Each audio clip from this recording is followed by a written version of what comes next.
Every day, social care teams across Wales collect, process and share data. But how well is that data being used?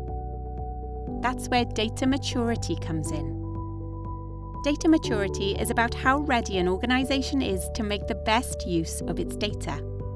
It's not about collecting more data, but making sure the data that's already collected is accurate, useful, and accessible.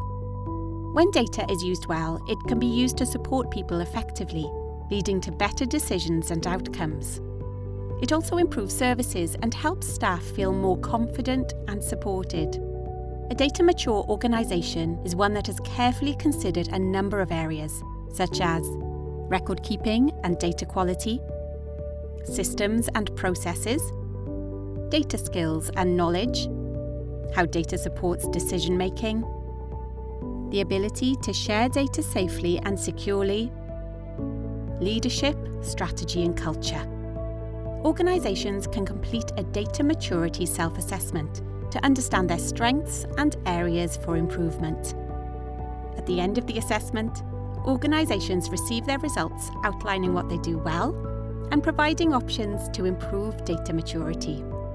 Data mature organisations mean more efficient services, better use of resources, and greater confidence in decision-making across social care in Wales. Social care data is valuable. By improving data quality and making it easier to share, we empower practitioners and managers to support people more effectively. Better data will help professionals make better decisions and lead to better care and support for everyone. To find out more information about data maturity, visit our website insightscollective.socialcare.wales/data.